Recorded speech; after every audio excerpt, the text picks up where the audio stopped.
Hey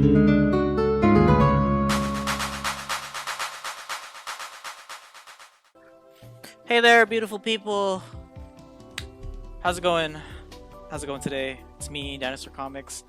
Today we have a special guest, um, paleontologist Hillary McLean, who also she co-wrote this comic, and I'll show you guys the title right here.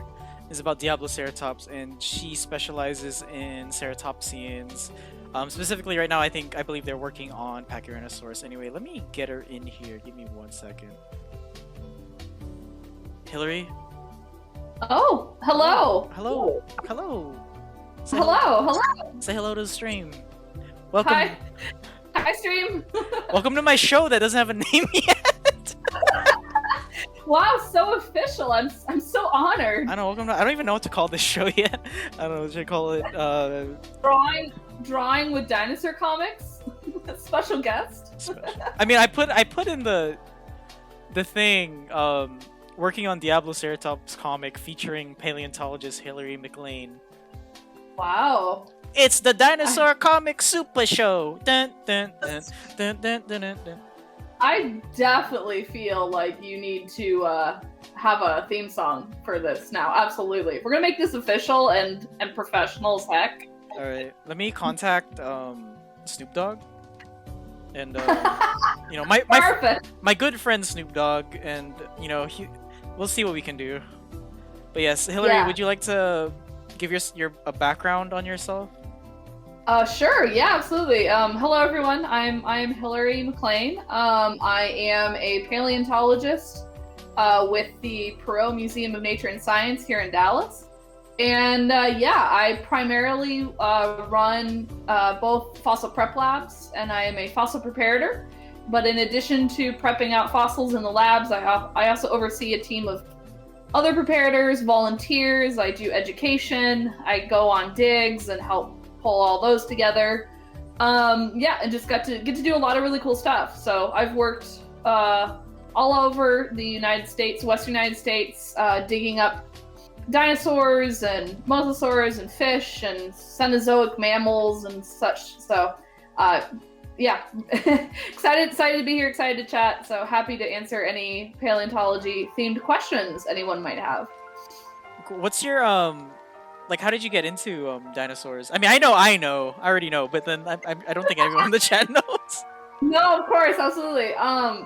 So I actually, weirdly enough, was not like a massive dinosaur fan growing up. I remember very distinctly being super interested in them when I was in first grade, and we were asked to do a report, and I did my report on Troodont's, and then I finished it so fast my teacher made me do a second one, so I did a report on Saltosaurus, which is a cool sauropod with some osteoderm armor on its back, a little bit like ankylosaurs. Mm-hmm. And I got really interested in it, and then at recess, I was kind of made fun of in some ways. Girls aren't supposed to like dinosaurs. Oh, you can't like that. Why don't you do something else? And I think I just kind of forgot about it for a long time and got really invested in other things. Like I was actually planning on working with horses and becoming a horse trainer, and then for a while I was a dog trainer. I thought you were planning to become a pro Magic the Gathering player. I was actually playing Magic the Gathering, and I competed in tournaments, and that was really fun because they always underestimated me, so I would get really She won the big tournament, she saved the rec center, like all that good stuff. All that good stuff. Yeah, it wasn't actually until I was a junior in college. I was a biology major and didn't really know what I wanted to do with it. I knew I loved science, but I really wasn't interested in medical field. Couldn't figure out how to do like conservation or ecology. I was a little bit lost, and ended up starting volunteering at the Denver Museum of Nature and Science, where I'm originally from. It's from Denver, Colorado. And through volunteering with them, I began to realize this interest and passion in paleontology that I'd had for a very long time and not known. Mm-hmm. And through volunteering and being at the Denver Museum, I was very fortunate to get some great mentors who gave me plenty of opportunities to go on digs and work in the fossil lab, and all came out with finishing up of getting a job as a lab manager and going to graduate school. I now have a master's degree in geosciences, which is pretty exciting. So yeah, it was definitely a bit of a roundabout journey, but I'm so happy I'm getting to do this. It's a total dream come true for sure. I know that. No, that's super awesome. It's like a, it's like any like nerd's dream. Like, wow, I'm in the science. I'm working on dinosaur bones. Oh my god! I know. It really is, and I definitely like have moments where I'll just be looking at something and just think to myself, oh my god, I'm getting to handle a dinosaur bone. Or honestly, when you're on a dig and you find something for the first time, it is a moment of just insane realization of just, I am the first human, not just like, the first person to see this in a couple dozen years or a couple hundred years. I am the first human on this planet to have seen this fossil since the animal died millions of years ago. And that is just such an incredible experience. Like, I have no words. So I know, that's like an insane thing to think about. That's like, yeah, I know. I don't know. I've never obviously dug up a dinosaur. I've drawn dinosaurs. I think the closest is like, wow, I finished my comic. I'm the first one to have seen it. Oh, for sure. And I mean, definitely, I think paleo artists have such an incredible job and such a hard job, because in some ways, paleontologists, we have it really easy. We have the thing in front of us, and we just have to worry about the minute details of the actual object. Paleo artists, though, y'all have to like reconstruct it from just conjecture and sometimes fragmented skeletons. It's just kind of wild to me how amazing. I mean, and I feel like I don't really. I feel like I'm not. You can't really group me in with the other paleo artists, mainly because like, oh, come on. Like I get like, I feel like I get a free pass because I draw like cartoons. You know what I mean? Like, this looks a little wrong, but it's okay. It's a cartoon. You know what I mean? Versus like. But I will say, and I mean, Andy, I've been a fan of your comics for a long time now. You may draw it in cartoons, but your cartoons still are relatively accurate, and you also put a lot of research into the information. Oh, thank you. You have to mine through all of the primary source material and all the conjecture to actually find correct and easily understood information. And I think that can be just as important as getting the most accurate feathered dromaeosaur of all time. Oh my god, thank you, Hillary. Oh, you're welcome. I didn't know you were such a fan. I'm just. Yes, absolutely. Yeah, I mean, yeah, I think, at least from the paleo art perspective, it's weird. It's like I guess, our role. I feel like there's like two sides of the same coin, basically, for paleontologists and paleo artists. I feel like the paleo artists are basically what get the research in the public, if you know what I mean. Yeah, of course, like, absolutely. You guys are the translators. Yeah. Yeah. I've tried. Okay, like I went to college, right, and I've done some papers. Like, I'm in some papers. That's for psychology, and even then, like, I struggle to read like, paleontology papers with all the jargon. There's like a lot of stuff. It's like, I don't want to say snooze fest. No, it is absolutely. It for me especially in graduate school, I think that's where I really learned how to read scientific papers. But that doesn't mean that I enjoyed them. And to be perfectly honest, most paleontologists I met, there is definitely a group of people that are just like, oh gosh, I just don't want to deal with this, or I don't understand it either. And that means that it's a bad paper. I think so much of our energy is always put into, oh, well, it's a scientific paper, so that automatically means it has to be good and just really, really well written because it's a scientist writing it. And the reality is, a lot of scientists can't write at all, and they absolutely can't write compelling information. So yeah, it's a total snooze fest. What do you mean scientists can be wrong? What do you mean? Scientists and especially paleontologists are only human, despite everything, Andy.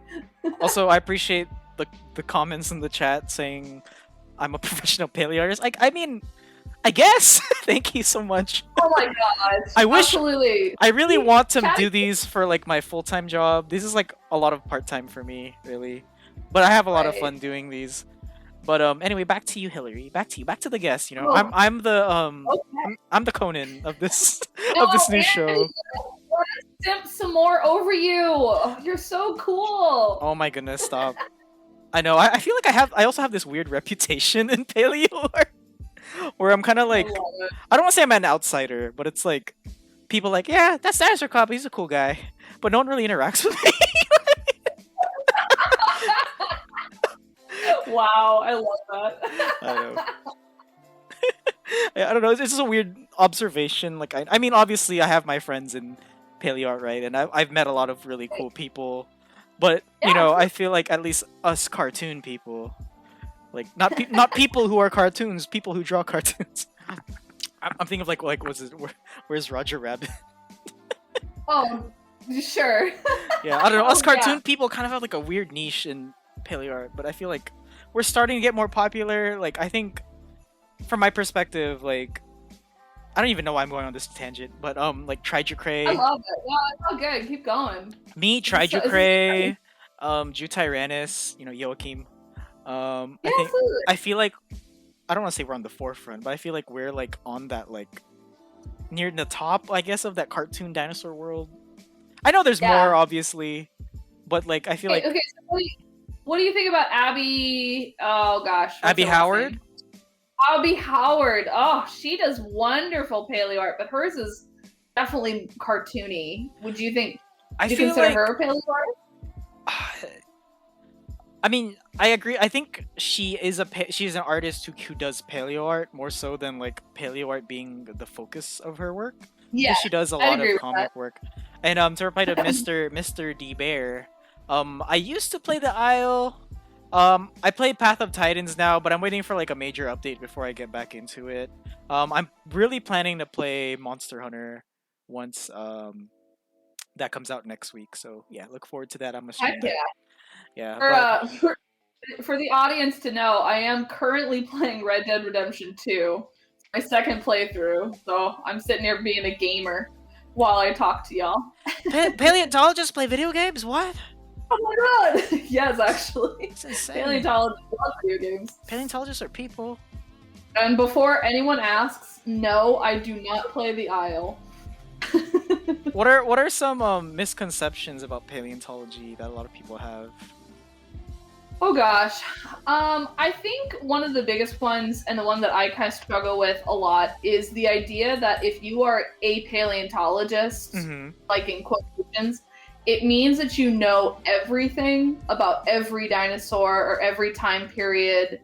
And I genuinely feel quite disappointed if somebody asks me a question and I just have to say, I'm sorry, I don't know the answer to that, because you're kind of put on this pedestal of, oh, you're a paleontologist, so therefore I have all these questions about T-Rex or this very specific, dromaeosaur or something like that. And I just every paleontologist has a area of study, just like you have a doctor, that might be very specialized as well in a specific area. So I think that's a big misconception. I understand to some extent why people do that, because how many times can you say, oh, I've met a paleontologist, and so I'm sure when somebody meets me, they just are brimming with all these questions, and I'll try my best, but I think that's a big misconception. I think another big misconception about paleontology, and this is even a misconception within the field itself, within folks that are actually paleontologists, you have to do field work in order to be a paleontologist. You have to go on digs, or you have to, be capable of writing a research paper, or you have to know everything about everything, even within your fellow peers.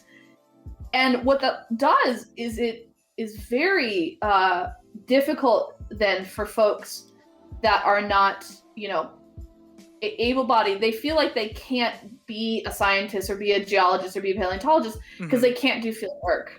And the reality of that is that's just simply not true. The majority of science that needs to be done in paleontology actually needs to be done with the stuff we've already collected in the collections. And it needs to be done by people who are able to bring new and different viewpoints to paleontology. It needs to be done by people who are native to their places that they're digging. So there's a lot of really wonderful paleontology that's being done in Africa, but the majority of the people working in Africa are actually not from those countries. So they go in, they take the fossils and then take them out of the country, and so therefore the people that live there don't get to see what's in their land. So for me, I think a big misconception is the fact that you have to do field work, you have to go someplace else, and you have to be capable of writing a research paper. I personally have never published a research paper, but that doesn't mean that I'm not a paleontologist, that I don't know what I'm talking about. I just am not good at research papers. I'm not good at talking about, what do you mean? Finding a project. You just go boop boop boop. Okay, the bone was this big. Okay, publish. No, I don't do that. I'm a technician more than an academic. So anyway, it's a bit of a long-winded answer. Right? Hopefully that made sense. I mean, okay. I got a little tangent there. What are some ways that like you could be involved in paleontology professionally that isn't paleo? Oh my gosh. Absolutely. So I feel like if you are involved in paleontology, I think one of the best ways that you can do it is by education. So you can work at a institution or a museum or a children's museum, or even have your own side hustle where you can go and teach about paleontology. You can teach about certain things. People are very active on social media. There's some really excellent science communicators that actually have some really wonderful information and help to spread the information about paleontology. But to be honest, it is remarkably difficult to be in paleontology professionally. And that's mostly because it is one of the fields that, even though it's extremely popular, it's very much part of our culture here in America, it is massively underfunded. It is massively overcrowded with people wanting to work in paleontology, and there being next to no jobs. Trust me, I know how lucky I am almost every day to get to work what I do, but the job I'm in, most people retire from. There is not a lot of work out there. So genuinely, the route that I always encourage people to do, the route that I took as well, is if you are interested in being in paleontology and you want to work on bones, you want to help the researchers, you want to be in collections and studying stuff, volunteering is typically the best route to go. So many museums need help from volunteers. They just don't have the money to pay a ton of people to do the work, but folks that are willing to come in and work for free, so many opportunities. Get to go on digs, get to be a second or third author sometimes on a paper. You get to even have things named after you. If you really help out a lot on a project, you can sometimes, I know multiple dinosaurs that have been named for the volunteer that actually worked on them.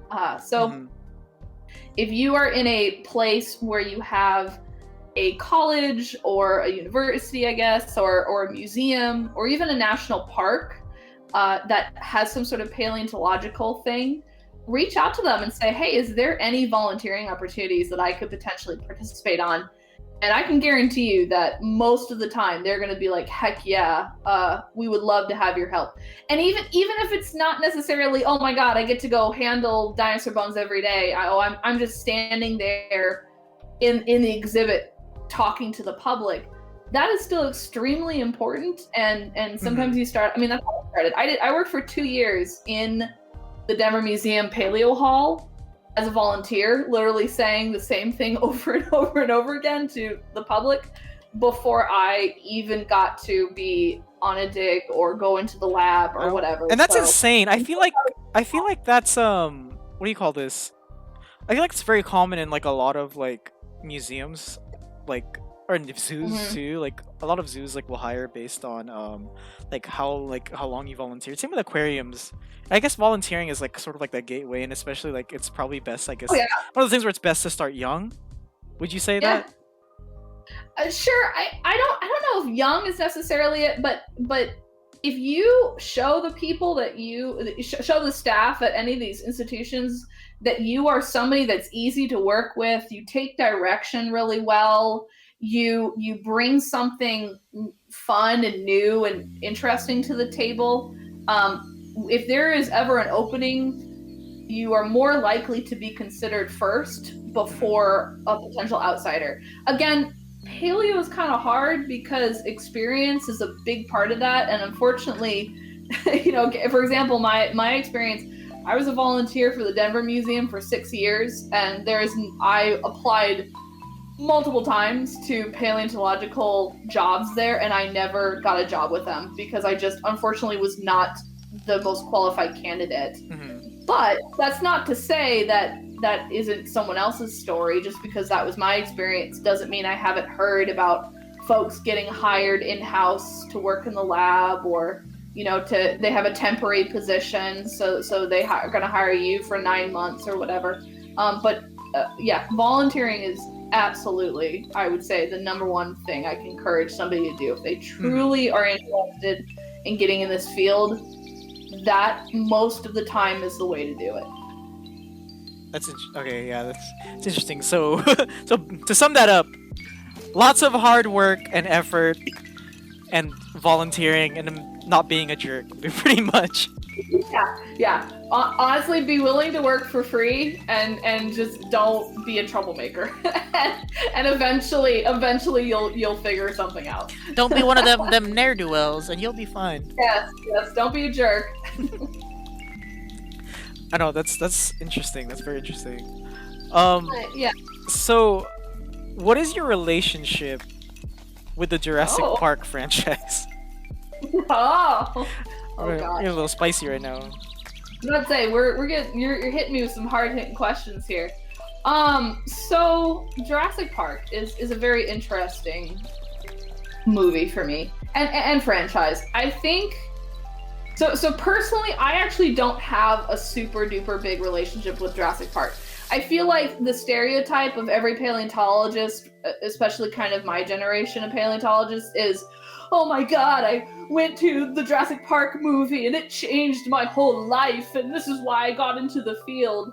And to be perfectly honest, my parents didn't want me watching it Because it was violent. It was deemed to be too violent, too scary. Oh my goodness. So I actually did not watch it until much older.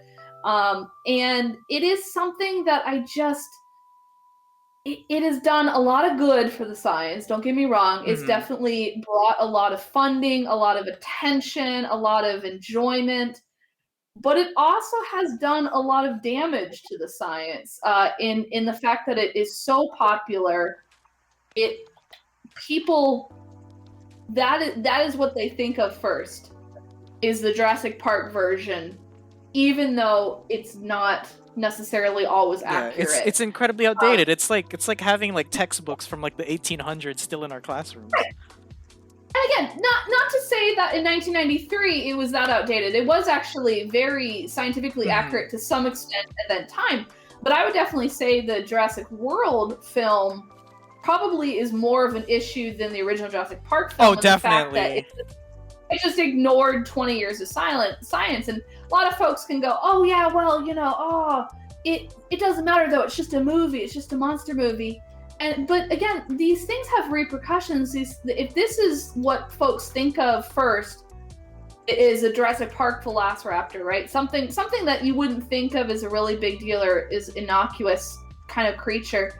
It also means though that they're more likely to not believe or question the reality and facts, the scientific facts. So I'd say probably the most damage that's been done by the Jurassic Park film franchise is how it's portrayed scientists, and especially DNA and genetics. So wait. You're saying that I can't just like grab a bone and just put it in the DNA replicator machine and then boop, I got a dinosaur? Absolutely not. Yes, and so these sort of things that when the culture I'm trying to find my words here. When the person who potentially is in an area of influence over funding, say for example, a government official, when they think of first as scientists or geneticists or paleontologists being like their Hollywood versions, it absolutely has an impact on funding, is an impact on job availability. I know this seems a little ridiculous, but trust me, I have heard the stories. And I would definitely say a more recent thing is, for example, T-Rex, right? So T-Rex has always been a big movie star, not just Jurassic Park, but I would say Jurassic Park definitely was the main thing to give it its most, I think, boost in our pop culture, to where it's recognizable even by toddlers, right? They know what a T-Rex is. And what that has meant is that it means that T-Rex also has now a very high monetary value. So for example, T-Rex skeletons typically will sell at auction or even on the black market for millions of dollars. So now they have a value. I mean, the recent one was Stan, right? Yeah. So Stan's a really good example of this, where Stan sold for $34 million, right? For context, Sue back in 1999 sold for $8 million, and she was the highest T-Rex skeleton at the time. So $34 million. What that means now is that, and I've already heard at least two of my friends that work up in the Hell Creek Formation where T-Rex is found, they have been blocked out of dig areas that they have been working and researching and finding stuff on for the past decade. Because they're private land, the landowners now say, you're not allowed to work on our land anymore, or you're not allowed to work on my land unless if you pay me an absurd lease agreement, or if you find anything, I get to say if I want to sell it first, and then maybe I'll give it to you. And that affects the research, it affects the science. Again, it affects funding. If you, as a museum curator, are not able to go out in the field and bring the museum back new and exciting T-Rex bones or Triceratops or whatever, your job is potentially on the line. They have to start cutting costs at some point. That's terrible. Just for some T-Rex bones. It is.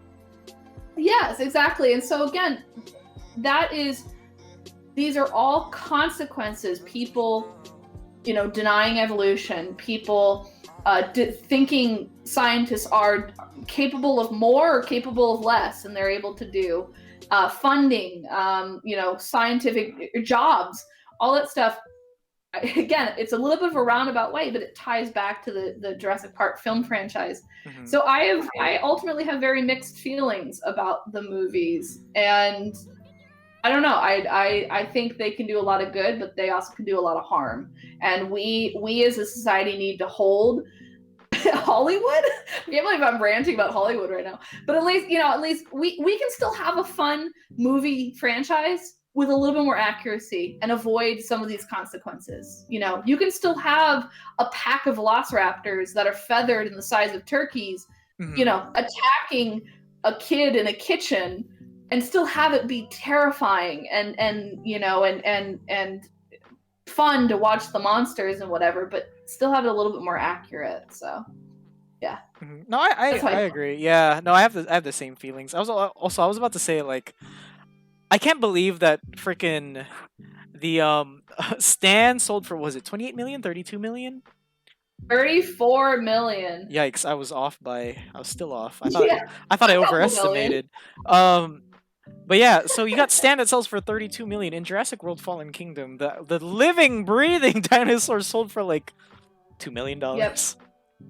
Yeah, exactly. I was like, no, I know. It's just, And the saddest thing about Stan, right? And to some extent, yes and no. Stan, okay, first and foremost, just to clear the air, Stan was always a private specimen, right? He was on display, but he was on display at a place, the Black Hills Institute, that calls himself a museum, but they are not a part of any museum association. They don't do really any sort of scientific outreach.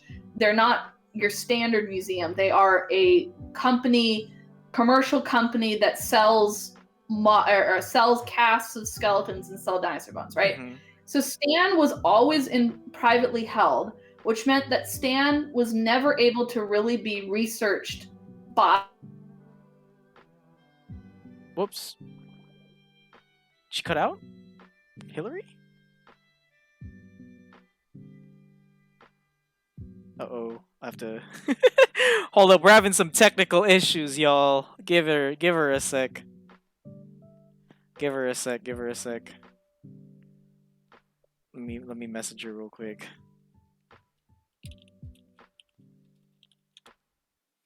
Give her a sec. Sorry. Yeah, I'm gonna do a dance for you guys. Cha-cha, cha-cha, cha-cha, cha-cha, while we wait for her to come back.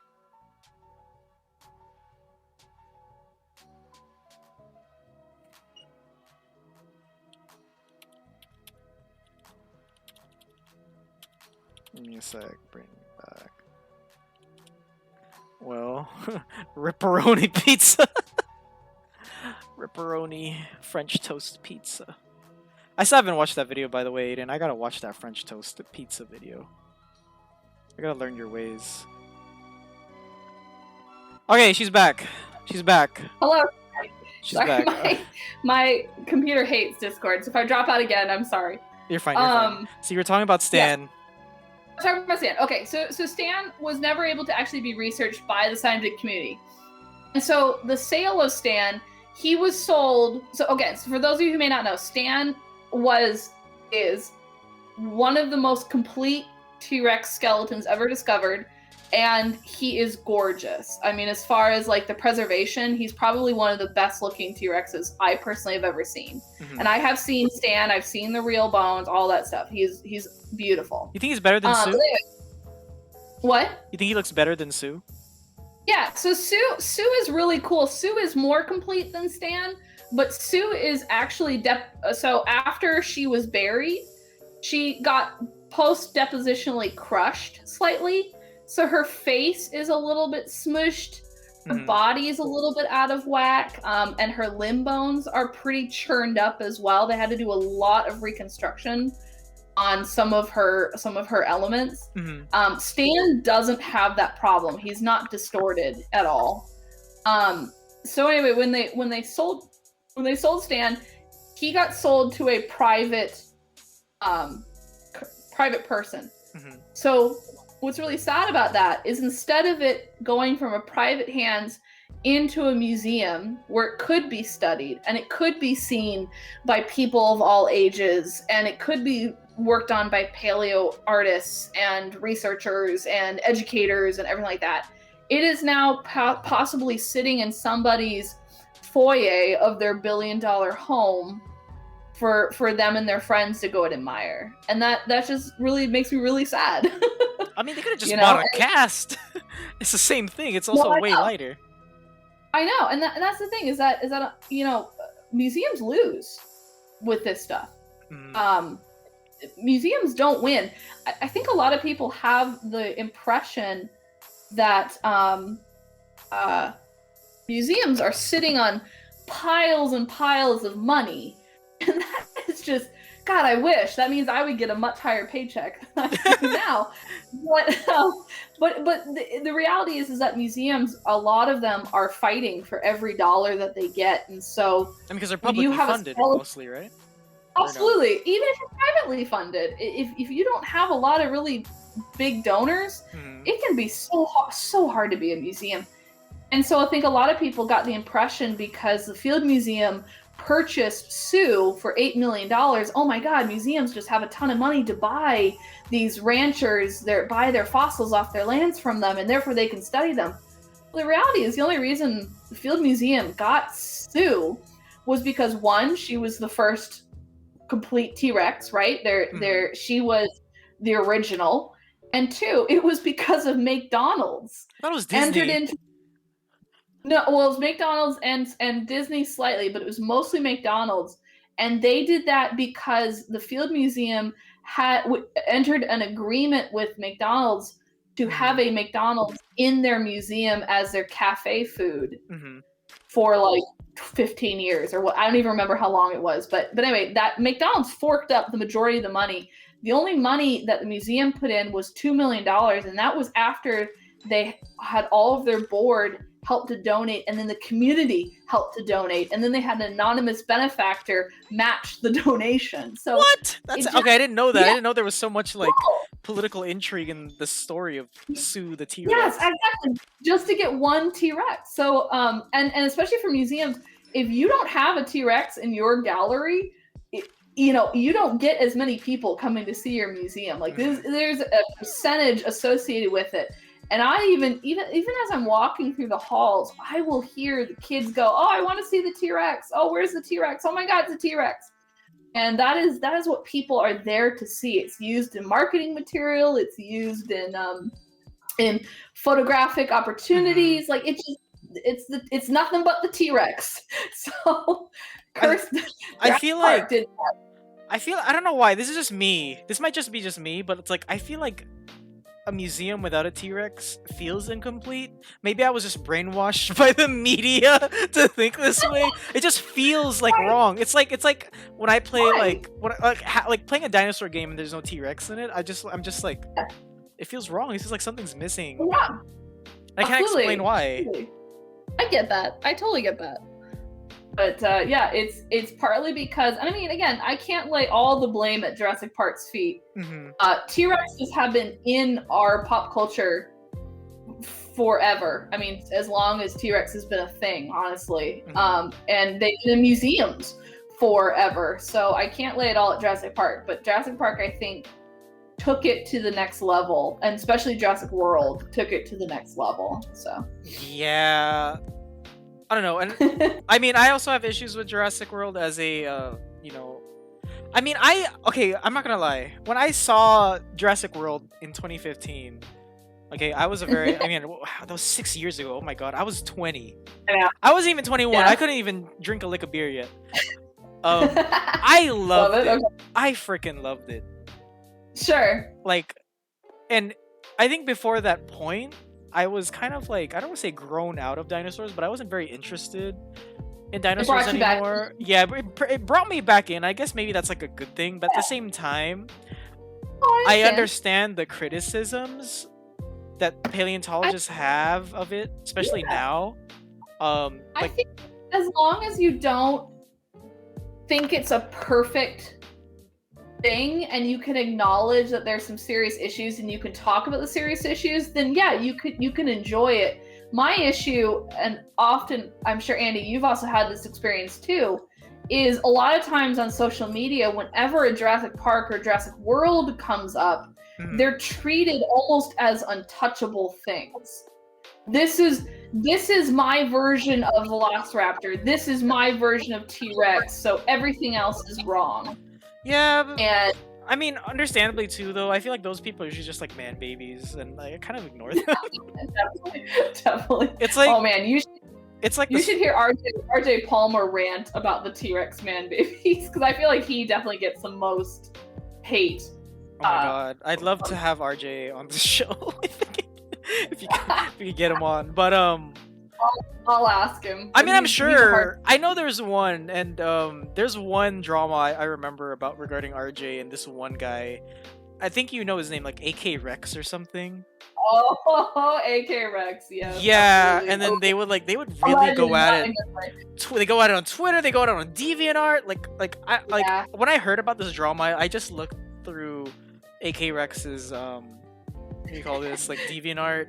Diving into history. And they I was investigative journalism, and they would just go at it like because I think the main thing is that AK Rex would like get on RJ Palmer about removing the feathers from his T-Rex and it having lips. Yeah. Or something. Yeah, the lips seem to be a big one. I mean, it's such a petty thing to argue about and be like, my gosh, it doesn't matter. Yeah, I mean, I guess it matters for some people. I mean, for me personally, I like putting. I mean, when I draw them, obviously I give them like weird beak faces to emulate the Right. teeth, but it's more like a stylistic thing. I personally believe that they had lips. I mean, it makes sense to me personally. Of course, absolutely. Yeah, but I like, think there's just so many other things to fight about when it comes to paleontology that whether or not T-Rex was feathered or whether or not it had lips is so minimal, and yet that seems to be the big one everyone focuses on. I mean, the big thing I think we should fight about is who would win in a fight, T-Rex or Spinosaurus. Am I right? Am I Well, right? you and I already have had this conversation, Andy, on one of your other Instagram streams, and it didn't go super well. What do you mean? Okay, here's why Spinosaurus would win. First of all, Spinosaurus, it's water elemental. He's a water elemental.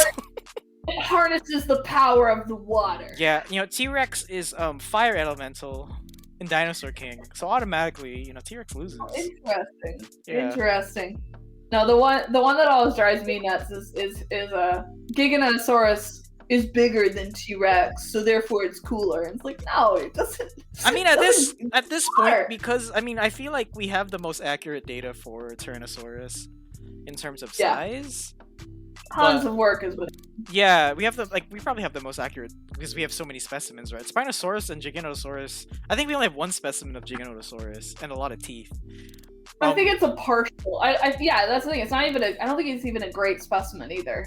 Was it not? Let me look at the skeletal real quick. Let me look this up. I don't know. Again, we're getting into theropod territory, and just as a disclaimer, I am a ceratopsian fan, so Oh, it's a pretty substantial amount of skeleton. I'd say it's probably like 60% complete. oh shit. Okay, I didn't 60, know. I 70? didn't know they even had that. Yeah, All right. it's Well, a there lot. you go. That is Yeah. pretty substantial.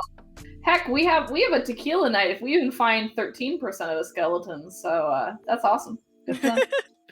Yeah, but I don't know. I feel like, and this is just in regards to like those like what we were talking about earlier. The the T-Rex fanboys. T-Rex stand. T-Rex Yeah. T-Rex stands. The stands. Exactly. Extinct design. I Sauropod love fan all the way. I respect that. I'm personally yeah. a small Heck yeah. Coelurosaur fan myself. I love Sinosauropteryx. But Oh, very cool. Great dinosaur. I think that there's this weird like fanboyism when it comes to anything nerdy, including dinosaurs. I mean, like people treat Of course, paleontology, gatekeeping. They treat it like it's Star Wars. Like it's so toxic. it is. It is incredibly toxic, and something that really drives me up a wall is when somebody in the comments will be speaking for paleontologists, right? So they're like, well, paleontologists say this and this and this, and they'll be speaking for paleontologists, Mhm. and they're not in the field, right? They're not published, they're not in a university or whatever learning it. And then I'll pop in and say, hey guys, I'm actually a paleontologist. Here's the actual information, here's the actual discussion, and then I will be completely ignored or dismissed. Mhm. And that happens all the time, and that really is so gross because it's this weird gatekeeping that happens that really turns some people off, especially younger girls or young kids. They are really excited about this dinosaur, and then they see some of the YouTube comments or they see people fighting on Reddit over this sort of stuff, and I think it just know. gets really toxic. It really does. Also, Dinosaurus Rex, we're gonna do a Q&A portion probably in about like I'll say 20-30 minutes. Cool. But yes, no, there is indeed like a lot of gatekeeping in paleontology, and Mhm. yeah, especially like I feel like Twitter is like the worst for it. I personally, sure. I have a Twitter, but I personally hate using Twitter. I have a Twitter too, and I only ever retweet paleo stuff, but I used to post more on there, and it just honestly got to be so gross that I really have stopped posting on there a ton of stuff. Mhm. So I totally get it. I agree. I mean, like I still post my stuff, but like I just avoid interacting like with people I don't know. Like obviously I'll comment on like or retweet things from people that I follow that I like, but like usually like I don't read like my DMs on Twitter, so people who mainly know me from Twitter, follow me on Instagram. It's like Yeah. it's the better place to get to reach me. That's where I'm Honestly, most active. same. Yeah, exactly. Yeah, But yeah, just absolutely. the amount of like, oh my goodness, there was like one I remember where I think it was Paint Paddock, our friend Charles, when he posted the T-Rex. He posted the birthday present for me, and it was Oh literally my just god, like a really cartoony T-Rex with some feathers. It wasn't even like heavily so feathered, although it cute. did have like it had like wing feathers, but it wasn't even like bad. It had like a little coverlet of feathers, which honestly is what I'm like totally fine with, that being a possibility Hmm. for these guys. So yeah. Yeah, and even I mean, I personally think they were naked, but I'm not gonna get like I'm gonna like attack him for it. And this one guy in the Yeah. comments, he literally just like was like, "How you're so childish? How dare you put feathers on this T-Rex? You're ignoring science. You're better than this." I was like, "Dude, it's a cartoon birthday present for me. Like, calm down, bro. It's Oh it's my a cartoon." gosh. And then he said something like, "Well, as a mature adult." He was, I also think if I remember correctly, he also for whatever reason was like making fun of the guys disagreeing with him, saying like, "Oh, you probably watch Naruto and anime," and like it's a bad thing. I remember commenting being like, "Yo, I watch Naruto." Yeah, I think you And like I think not a bad you blocked him before he could respond. That's the thing. thing. No, I You should did. have waited for the response and then go for the kill. I know, but this is the thing. It's just, again, in so many ways. First of all, one, they're bones. They're dead. They're extinct. They're no longer here. They don't care what's T-Rex lived its life for millions of years, right? Longer than any human has ever been on the planet. So who cares? And also, you know what? I'm getting to do the dream that this guy probably wishes he could be doing, and that already means I win. Yeah. And I mean, that sounds petty, but it's just like, I just, as much as that irritates me, as much as it frustrates me, with what happens, I have to remind myself, I'm getting to do what ultimately they wish they could be doing, and so therefore I should just chill a little bit more. Yeah. Doesn't mean I'm not going to end a whole man's career if he goes after my friends. That's true. I think the same thing when it comes to like I think criticism of my work. I don't get a lot of it. Yeah. But usually the criticism I get on my comics is like very like I don't want to say harsh. It's more like just mean-spirited. Like they're trying to put me down. Absolutely. And I think They you've make seen it you've seen like a few of it. It's just like, Yeah. dude, like gross. word it like nicely, man. Like come on. Like I'm not gonna listen to you if you're like a jerk to me. Like grow up. I personally, what I really enjoy seeing is when I see somebody go, "Hey, I don't agree with you on this, and here's why, but let's have a discussion about it." Because then it opens up a dialogue that is respectful and says, "Okay, well, why do you think that? What are your sources?" That sort of a thing. And then we can actually have a conversation. Mhm. Unfortunately, what happens is you're wrong, I'm right, so therefore you're dumb and you don't know anything about dinosaurs, and I know everything about dinosaurs. And You're nitpicking and biased, thus I win. It's essentially what it boils down to. Oh my goodness. Exactly. It's so done. Anyway. Oh my goodness. Yeah, the things we gotta deal with. It's hard being an artist, especially like in a Absolutely. scientific or at least when it comes to like scientific subject matter. Artists have it way worse, I think, than scientists do, because we only have to deal with our group of peers. When when we're publishing a paper, we of course it's peer reviewed, right? So we have to put up with reviewers asking questions and putting down our work and whatever. But artists, y'all put your stuff out to the public, and to every person, whether or not they have an art degree or not, can have an opinion on it. And it just, oh my gosh, I certainly could never do it. So you guys have a hard time enough as it is. Also, hello Ernie. Ernie's in the chat. Oh, hi Ernie. I'm interviewing Hillary right now. Yeah. This is a semi-podcast. This is we're formally having a really fantastic discussion about how terrible T-Rex fanboys are. Exactly. No, it's all right. If y'all love T-Rex as your favorite dinosaur, that's fine. You do you. Okay, here's what I think, okay, because like I feel like scientists also deal with this weird fanboyism stuff. I mean, like, look at the things people said about like Holtz and Hohn's latest paper. Oh gosh, the Spinosaurus one. Yeah. Yeah, that got gross really fast. That paper is so dumb. How dare you? That paper is so dumb. Yeah. Here's why it's wrong. Absolutely, absolutely. Yeah. I will say Thomas Holtz. So Thomas is somebody that I actually know pretty well, and he is one of these people. He's one of these scientists that is an unproblematic fave. He is so genuine. He loves the science. He doesn't have a bad word to say about anybody, and he is so active on social media with education. He's written a ton of books, and he puts up with so much crap from the fandom of paleontology, especially T-Rex fandom, with so much grace and poise. It's just amazing to me how he does it. So he's like Jackie Chan. You know? Oh, he's like the nicest guy like in the movie, and then but everyone wants to mess with him for some reason. Yeah, he is okay. Yes, this is now canon. He is now the Jackie Chan of paleontology. I mean, Jackie Chan the character, not Jackie Chan the actor, because he's no, of course, yeah, exactly. Yeah. Apparently he's a terrible person. What? No, don't say that. It's weird. He has an illegitimate daughter. He kind of abandoned her. Oh no! Yeah, okay, he kind of abandoned her. I don't want Jackie Chan to be ruined for me. No. Okay, I won't get into it, but if you want, you can just look it up, because I mean, he's a nice guy to like, you know, fellow actors. He's funny, but like his especially his politics are kind of messed up too. No, I know. It sounds like a lot of these people that are in Hollywood tend to be crap to their families, and that really is too bad.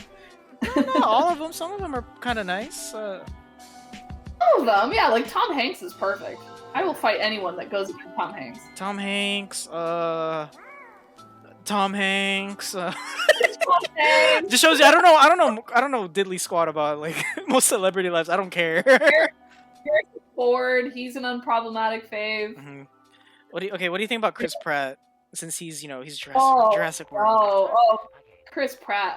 No sir. I am genuinely disappointed by Chris Pratt, because he's somebody you wanted to root for, right? He was this guy who was very fun on Parks and Rec. Seems like this genuinely cool guy, so funny, great to be around, makes everybody laugh, whatever. He lost a ton of weight, got his dream role in the Marvel universe. Seems like he brings just so many positive energy. And then it turns out he's a complete cuckoo banana political religious crazy guy that is a complete asshole to women and you know, people, his family, and that just it makes me so sad. Okay, that's the thing though. I don't know if that's necessarily true, because I've done a lot of research on this, because I was like, what? He can't be like, you know, some kind of weird like guy, right? And then I looked it up. I couldn't find any like direct evidence. It's like he's made vague statements, but the closest is that like the church he goes to does like, I think, gay conversion therapy or something. Oh no! Which in itself is pretty sus. But then like all the actors on the Avengers, like especially Mark Ruffalo and Chris Evans, who are both like extreme, like, you know, like Democratic supporters, right? Like they're very vocal about their views on, you know, social media, and they were like defending him. So I was like, okay, you know what? I don't know Chris Pratt. I'm not gonna judge him until I know him. I'll just enjoy whatever he puts out. You know what I mean? I will say, I kind of feel like the Tyra Banks gif of like, we were all rooting for you. Like I definitely am side-eyeing him a little bit, and I would like to see more from him as far as like, okay, what else does he do that maybe show, you know what I mean? Like the people who you know are good, like Chris Evans. Mm-hmm. We know he's a good guy because not only of what he says and what he does, but what he participates in and what he, you know, what he does for charity and everything like that. I'm sure Chris Pratt has some of that too, but I just, you know, I want to see more from him before I'm willing to give him the benefit of the doubt, I guess, a little bit more. That's true. That's fair. He's sus right now to me, and so therefore I'm a little bit more wary about him. Mm-hmm. No, that's 100% fair. It's like, I agree. But Yeah. yeah, it's one of those things where like, you know what? I don't know this Matter. guy until like he pulls out some insane like political statement or whatever. I'm not Right. gonna like judge him. My opinion of Chris Pratt doesn't affect his job whatsoever. And to be honest, if I had the opportunity to meet him, I probably still would. I would shake his hand and be like, "Hey, how are you? How are you, Let's talk about Mr. Let's Pratt? talk about Do you prefer nothing Chris? else." Do you prefer Chris? Chris, is that you? Now, if it was Chris Evans or Chris Hemsworth that I was meeting, I would be straight up on the floor in a dead faint. Like that would be overwhelming to me. I mean, me too. Like I think Chris Evans is like one of my favorite actors. Like, oh yeah, like not in a doubt. terms of like personality. Although I haven't seen him in like any like huge roles. I think my favorite actor, like my favorite actor, is probably Ryan Gosling. Really? Oh, interesting. Yeah, I think he just has such a wide range. He's a very Yeah. solid actor. Like I think that That's awesome. I think Ryan Gosling is just like, you know, honestly, he's a pretty handsome dude. Like, you know, as from a man to another man, you know, he's a handsome guy. I can't deny that. I think the one like male actor that has continuously surprised me in almost every role he's in is Joaquin- Brad Pitt. I was gonna say Joaquin Phoenix. No. Joaquin Phoenix. I don't know why I said Brad- Joaquin. Brad Pitt. I don't personally find him like super attractive, but he has managed to pull back from the like romantic lead, oh I'm just hot all the time, into some actually really interesting roles. And Matthew McConaughey has also done some similar stuff as well. Oh my god, in Interstellar? Matthew McConaughey in Interstellar is probably, for me, it might be just like one of the highlights of his career. Absolutely. Like the scene, I just want to say the scene where he's talking to his daughter, and like he realizes that like because how time works on like some of the planets they went to, that like he missed. Okay, I won't spoil it.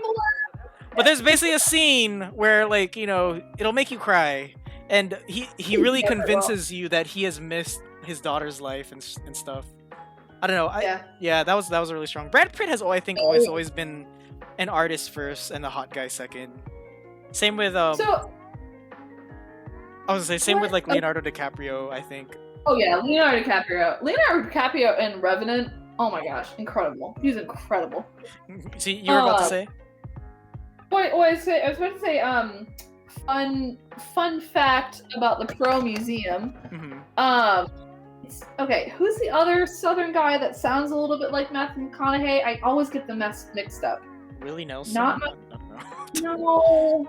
The guy who played what's his name? Tallahassee in Zombie. He's in Wedding Crashers. Crashers. Let me look this up. I don't remember.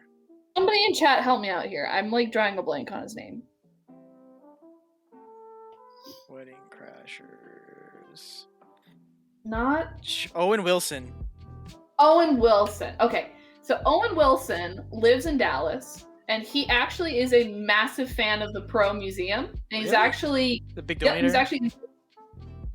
He's visited a few times incognito with his two sons. Mm-hmm. And there is an exhibit in the museum that he does the voice for, talking about the educational thing it's about. And I won't say what, because I like to keep it as like a hidden secret for people that visit the Pro, try and find it. He actually did the voiceover work for one of the exhibits, so I thought that was pretty cool. Does it say like voiced by Owen Wilson or no? Nope. You have to know it's him. And to be perfectly honest, he kind of pulls back a little bit on his accent too. So if you're not listening, it's easy to kind of miss that it's him. So I think that's really fun. Did the museum ask him, or he was like, "Hey, I'd like to do a voiceover for one of y'all"? So the museum, you know, knew that he was a fan of the museum and had come a couple times, and so they reached out to him and said, you know, hey, would you like to do something in the museum? And he chose that exhibit because it was one of his favorite subjects. How come no one has like reclassified like all the Trudonts? Oh, it's really complex. They all look the same. It's hard to kind of figure out. And to be very honest, people haven't put in the time into it. They just don't really care. I care. I think Trudontas look cute. Well, then you should go and get a PhD and study them. I already have a job. That's what I'm doing right now. Oh, man! Dang it! But dang, yeah, I don't know. That's insane. What other like dinosaur groups don't exist? That's the first one that I know. To be perfectly honest, I don't really know of too many others. Sauropods for a while were a complete disaster. Or why? Because sauropod material, believe it or not, sauropods actually do not have a lot of good diagnostic material. So a lot of times It's just like a femur or something, right? Yeah, right, exactly. A lot of times if you need to have a diagnostic situation, you need a skull or the hips. And sauropods, you very rarely have a skull or a hips to do. And so it made it very, very hard to actually identify specific characteristics of a species in sauropods. So for a long time, it was just, oh, this is probably an apatosaur. Oh, this is probably a brontosaur, or a brachiosaurus, or whatever. But there wasn't really good work done on it. And then a number of years ago, they actually put in the time and the effort and actually went and did it. And huge paper came out, like 87 pages of work on this paper. Incredible amount, where they finally were like, okay, this is what makes an apatosaurus. This is what makes a chimaerosaurus. This is what makes a blah, blah, blah. So I think sauropods most recently had that.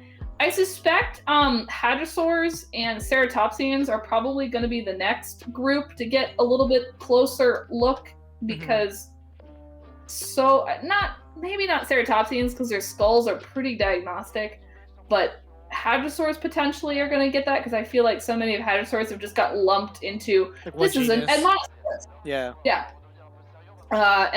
So anyway, that's I say sauropods, but beyond that, I don't really know. There are probably other groups, but I don't really know. Interesting. I mean, because I don't know. I think a misconception, especially like when I was like starting to read, was, what do you call this? Just that like everything was set in stone already. Yeah, of course, absolutely. Yeah. I remember when I actually talked to my dad, when I first was like, hey, I want to be a paleontologist. I was telling my dad, and he was like, well, why? Haven't we found everything out already about dinosaurs? And the reality is, no. What I mean? We don't got everything. It's not all figured out. What do you mean? No. In fact, they're naming new species every single year. They're actually figuring out environments that we had no concept of. You know, it's pretty incredible, actually. We are living, and this is not a term that I've coined. This is a term I've heard some other people use. We are living in the golden age of paleontology, where there's more people working in the science, whether it's paleobotany or ichnology, which is the study of footprints and trace fossils, or invertebrate paleontology. There are more people in this field now than there ever has been. And tying back to our conversation earlier, some of that can definitely be attributed to the influence of the Jurassic Park film. I would say the first three, not Jurassic World. That's interesting. Yeah. That's so crazy, dang. Do you have other questions? Or do you want to do a Q&A? What time is it? Okay, wait, no, I was going to ask something. I'm trying to remember what I was going to ask. I should have written it down. Okay. Well, so unprofessional. You don't have like questions written down and ready for me? Jeez. No, I'm just ready for us to have a conversation and flow and get into things. You know what I mean? Oh, nothing. It's been good times.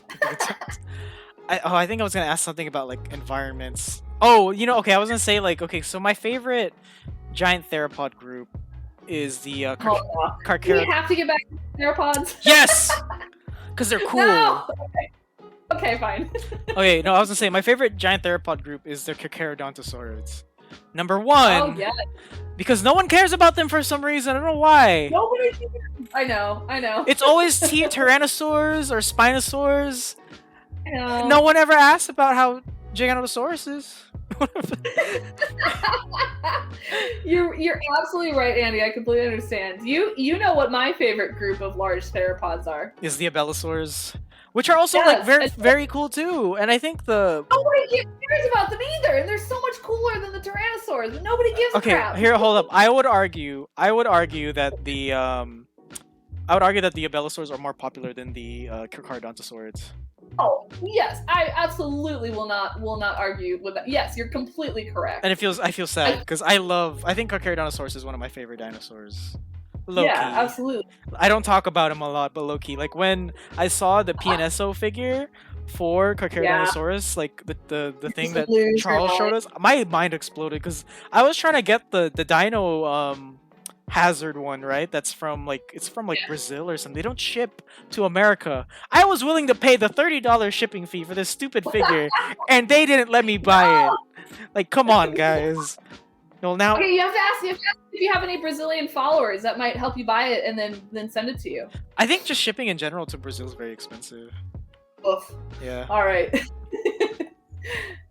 Yeah, I think that's the main issue. But freaking yeah, I was like really like, ugh. Like I just want to know. I just want to know where like why did they go extinct? Why did they go extinct? Is like where is the last of the Carcharodontosaur remains? Are we gonna get any like late Cretaceous like theropod finds from like South America that will explain everything? Right. You know what I mean? I don't know. I am sad to say I actually know very little about Carcharodontosaurids. The only one I know about is the one that I heard one of my friend Hisham Salam, who's an Egyptian paleontologist, talk about. Mm-hmm. And but I don't know. I that's a very good question, and I wish I had the answer to that one. I don't know. Mm-hmm. Yeah, okay. Sorry. Maybe I'll email him. Yeah, no, you're gonna have to get a Carcharodontosaur expert on here, and then you can ask him those hard hitting questions. Yeah. What happened to them? Where'd they go? Are they still here? Oh. Maybe they still live among us. No, don't bring that energy into this chat. we do have living dinosaurs, and you know damn well what those dinosaurs are. None of them are Giganotosaurus, though. It's very true. All right, I think we're ready for some Q&A. So Sure. there's this question from Dinosaurus Rex earlier. Well, I guess we'll go with that one first. Guys, get ready. Throw your questions in the chat. I'll write them down. But anyway, the first question, Hillary, was: did most ceratopsians use their horns for self-defense? So the original and primary usage of ceratopsian horns is not known, right? That behavior does not fossilize in the fossil record. So everything that we come up with is always going to be some extent speculation. Mm-hmm. So the question of did they use it for defense? The answer is yeah, probably. Was that the primary reason for them?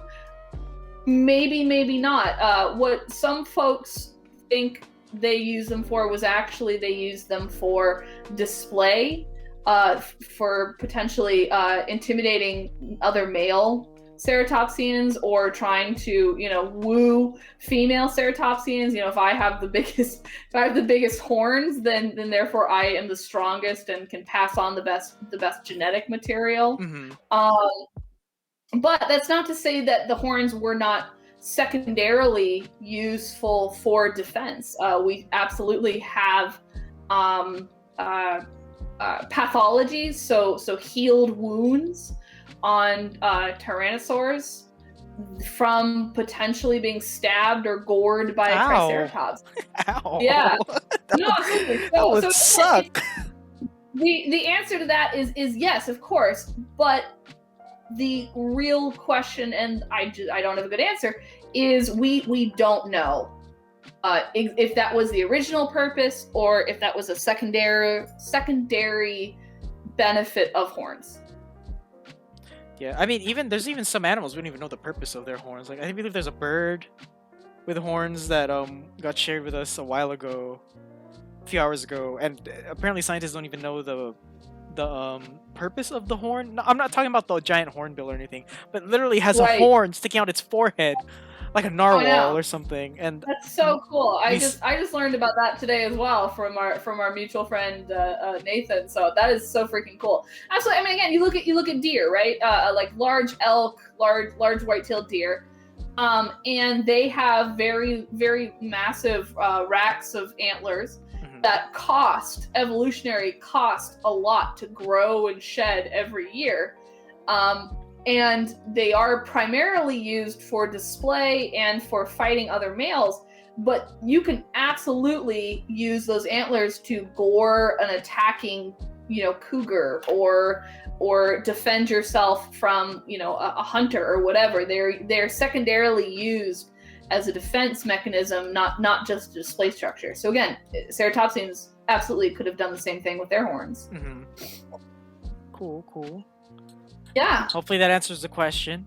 This is from Skink of Death. What's up with the holes in ceratopsian crests? So you want to get okay. So again, ceratopsian frills, and again, we call them frills, not crests, because morphology and terminology. So crests are not frills. But anyway, so frills we do know were primarily used for a display structure. Because again, similarly to antlers, they would require an incredible amount of evolutionary payment in order to grow them that large, and grow them that large they did. The reason why they have holes, however, is the frill is solid bone, so it's extremely heavy. And if you already have a head that's quite large, right? Ceratopsian heads are very large in comparison to their bodies. Proportionally, they don't make a lot of sense. But you already have horns, you have a large nose, you have a large beak, and then you add on this shield of heavy bone. But you want to make it as big and as stand out as possible. You need to reduce the weight without losing the surface area. So ceratopsian frills were covered by skin, and that skin would have covered the holes in a ceratopsian's frill. And so the animal then was able to reduce the weight of the frill without losing any surface area, and ultimately still having a massive display structure on its head. Which brings me to like my own question. Like, why did Triceratops not have any holes in its frill? Right. So Triceratops was living in a different ecological niche, where they obviously the frill display was not as important in their species as it was in other ceratopsian dinosaurs. So you look at ceratopsian dinosaurs like Diablo, which you are working on right now, like Cosmoceratops, which has horns literally folded over the top of their frill. You have crazy stuff where in that species of ceratopsian, the selection was obviously leaning towards frill size and shape. So if it was used for some sort of intimidation or sexual display, the frill was the most important characteristic, and the horns were possibly less important, or maybe as equally important. So you look at Nasutoceratops, which didn't have as large a frill, but had large horns that are very proportional to the frill. Triceratops has super duper long horns, but a relatively short frill. And so therefore, they didn't need to grow holes in their frill to reduce the weight. And additionally, Triceratops, I feel like most people don't understand how big Triceratops is. It's huge. Triceratops are as large as a school bus. They are a massive dinosaur. And when you get to that size, honestly, you can kind of handle pretty much any weight at that point. So you don't really need to reduce it at that point, because your frill is already proportional to your body. It's not a massive display structure for intimidation or for females. Your horns are more important for whatever you're using them for. Now, Torosaurus is very Triceratops-like and would have existed in a similar ecological niche, but they do have holes in their frills. So again, within the Torosaurus species, having a large frill as a display structure was more evolutionarily advantageous than larger horns. That's interesting. Yeah. Okay. Well, now my question's answered. Okay. Dinosaurs Rex is asking, why do ceratopsians have quills? Oh, you're gonna love answering that one. Oh! Ah! Ceratopsians do not have quills! This is something that is heatedly debated amongst the fan community, but is in general not debated at all within the ceratopsian researchers. And the reason why there is this supposedly evidence for quills in ceratopsians is for two reasons. One, you have a basal ceratopsian. So basal means it's at towards the bottom of the evolutionary branch that ceratopsians are on, right? I think you said basil, like the herb, like the, no, sorry. you put on the pizza. Yes, BASAL. So sometimes folks call those species primitive, but that's not a great word to use. So what scientists we use is called basal, which means they're a little bit lower on the evolutionary lineage. They're a little earlier.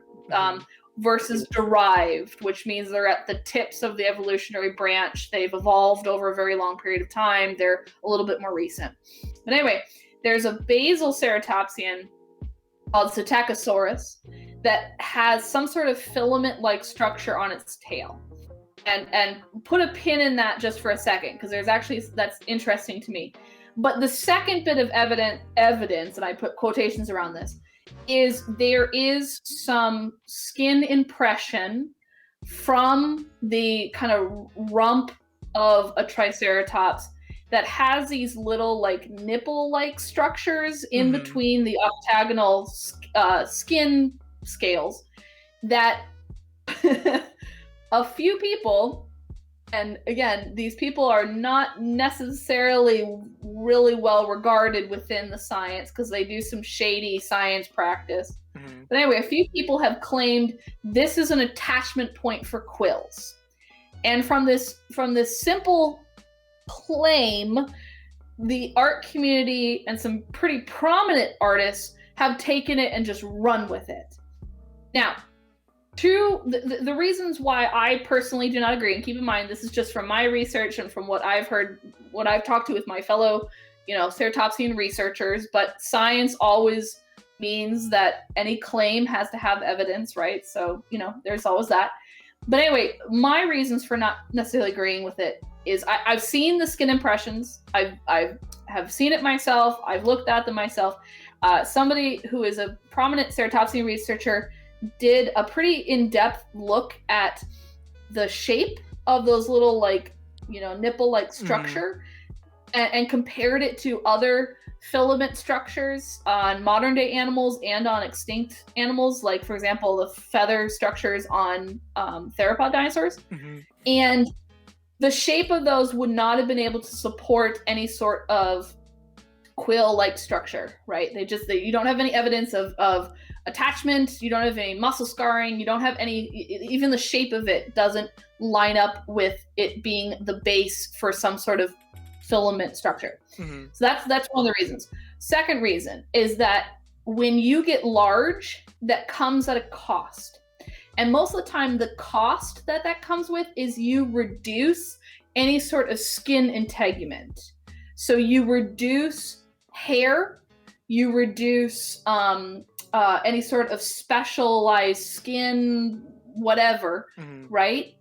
So, for example, you look at elephants. Large elephants don't have a lot of hair, but we do have evolutionary evidence of smaller elephants. For example, the woolly mammoth is woolly, but it's also small. Woolly mammoths are actually not as large as we think they are. They're about the size of an Asian elephant. They're smaller than an African elephant. Really? I thought they were like Right. I don't know, like the cartoons and stuff lied to me. Yeah. And the reason you think that is because woolly mammoths have always been portrayed as the larger version, which in reality is a Columbian mammoth. And the Mm. Columbian mammoth, okay, not only did the Columbian mammoth live in warmer temperatures, so it's not the super best example, but Columbian mammoths also are much, much larger, even larger than African elephants of today, and they had very little to no hair as well. So as you get larger, it's harder for you to cool down because you heat up that much easier because you have to consume that much more food. So as you're digesting, you're producing heat, you're heating yourself up. So a lot of times when you get big, you reduce any sort of thing that might keep you warm, including skin, including fur and integument. So these massive ceratopsians would have already been living in a super warm climate, would have already had to have been large, and would have had to needed to deal with excess heat. So the idea of putting in some sort of evolutionary price into growing out a structure on their rears or their spines when they already have put so much evolutionary effort into growing their faces into crazy things doesn't make a lot of sense when you compare them to a lot of different animals of today and in the past. So the Psittacosaurus thing is interesting. So I didn't know this too. This is kind of new information. So take it all with a grain of salt because it's all kind of hearsay. Okay. But I guess the Psittacosaurus specimen with the filaments on its tail, there apparently is only one or two of these specimens, I think just one, but there might be a second one, I'm not 100% sure, that have this impression around the tail.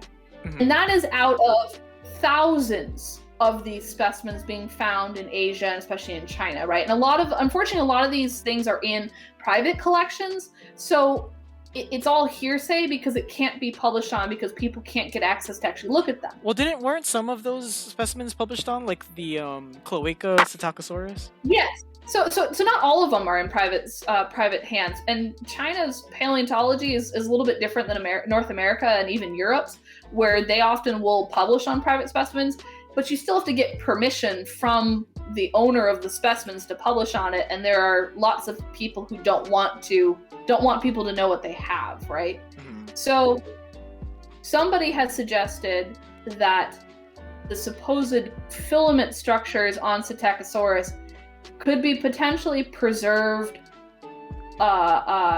reeds or some sort of botanical structure.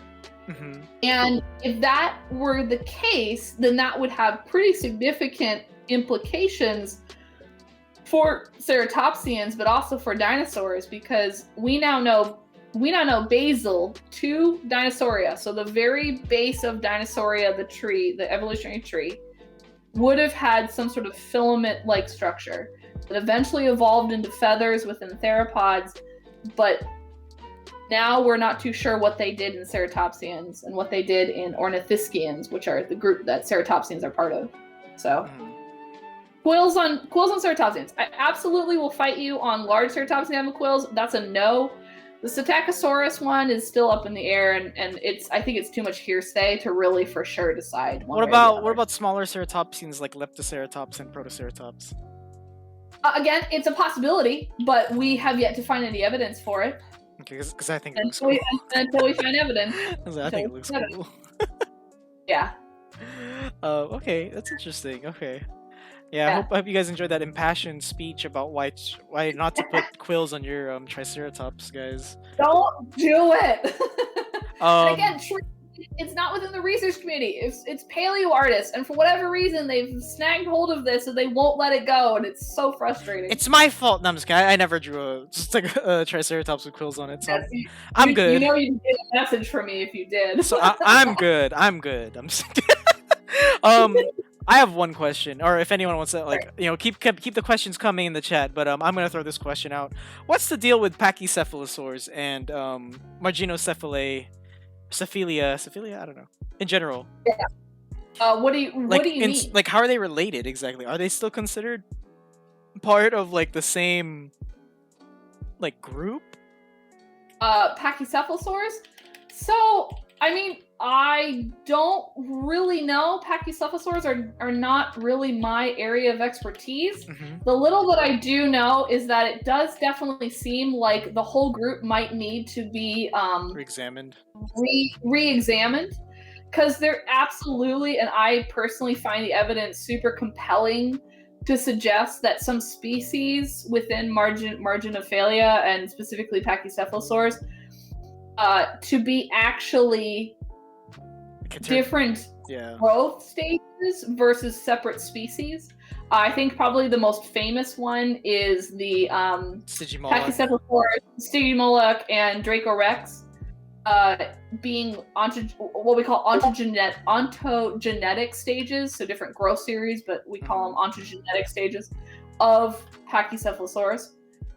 But yeah, I also think part of it is just we do not have a lot of fossil evidence, unfortunately, for that group.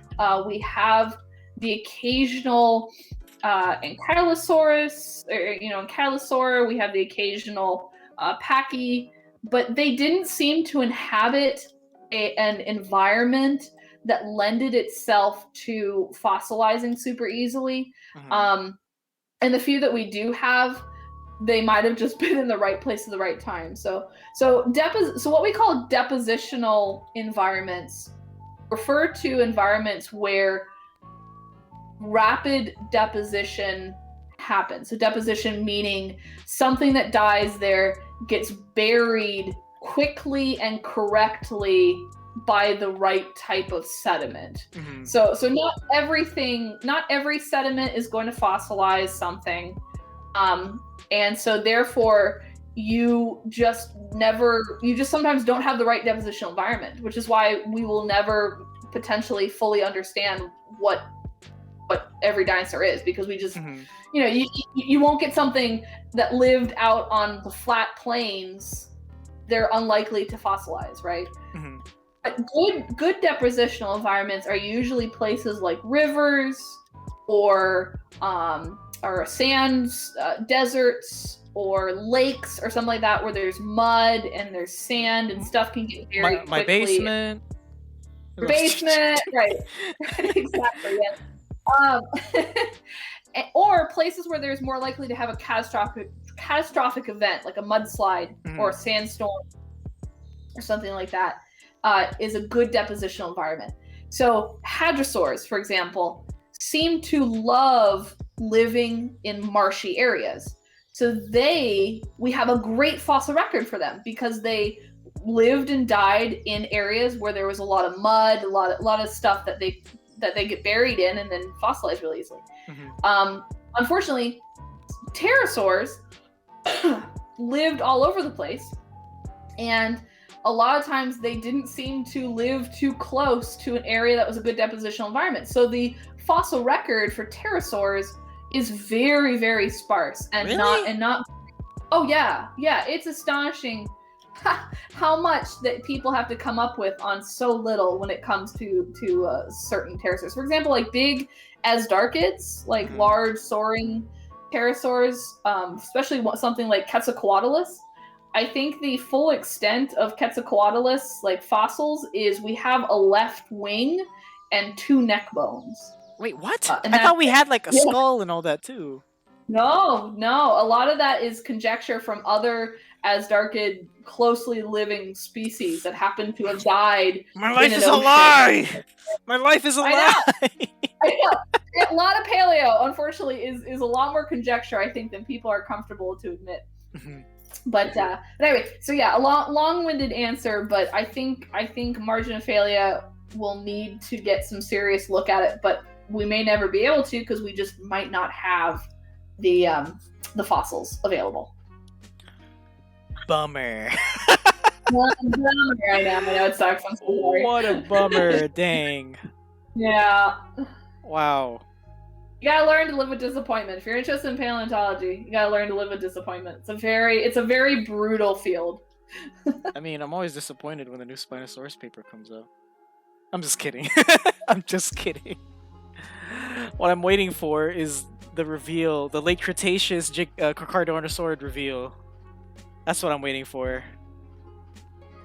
Hillary, did I lose you again? Oh my goodness, I lost her again. Hold up. I don't know why that keeps happening.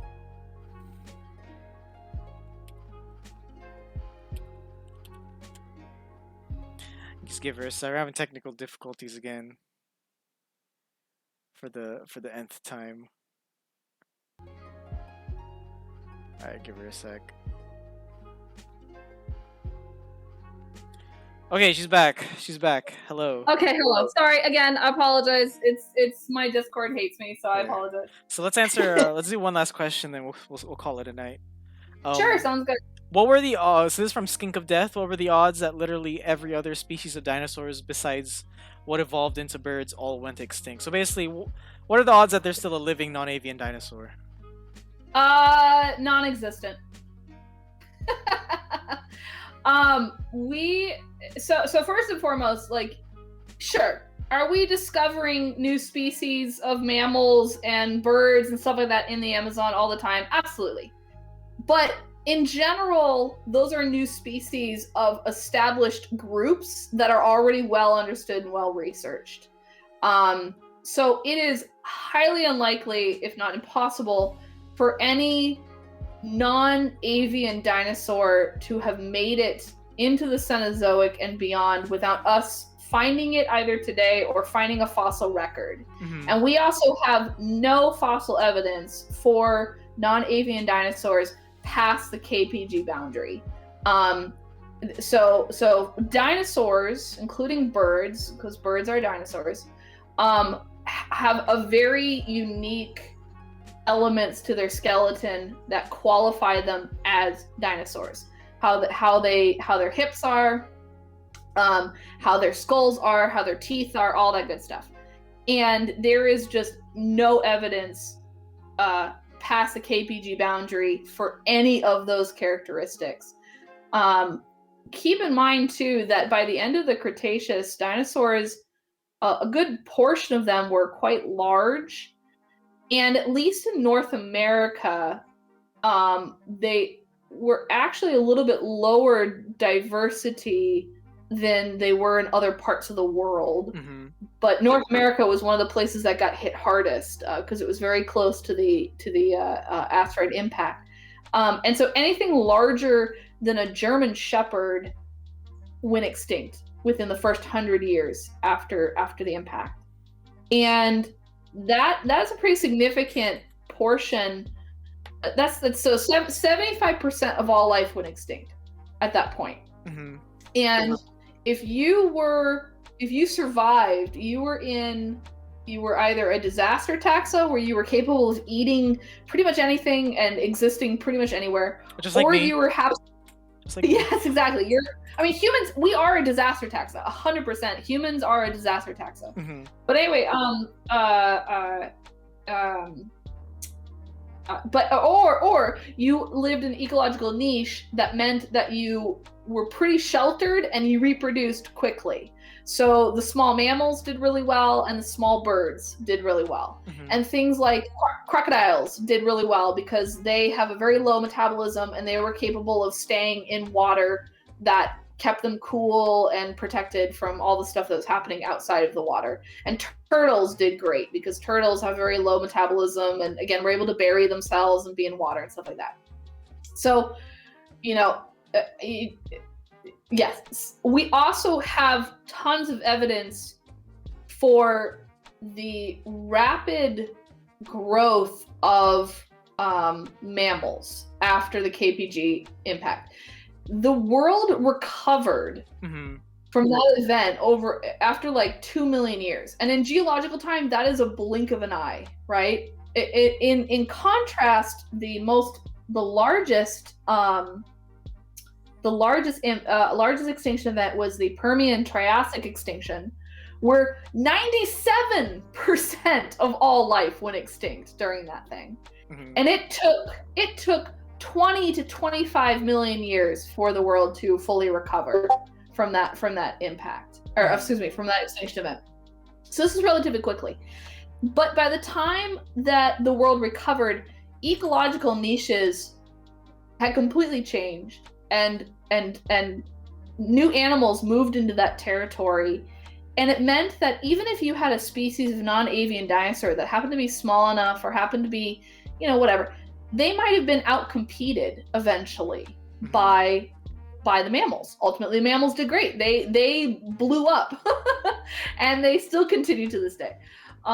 So no, we have not found any in the thousands of years that naturalists and scientists and botanists have been traveling this world, and native peoples have been documenting. We've never found it in any of the new, more modern science, and we've not found it in the fossil record. But Hillary, what about the Squatch and the Loch Ness monster? The Loch Ness monster is not a thing. It's been proven to be not a thing. They've spent hundreds of thousands, if not millions of dollars searching the Loch Ness. So okay. Let's dive into Loch Ness. Okay, here's the reasons why one, it could never exist. First of all, one, we're talking millions of years. Millions of years. No species of animal has ever existed unchanged within millions of years. What about the coelacanth?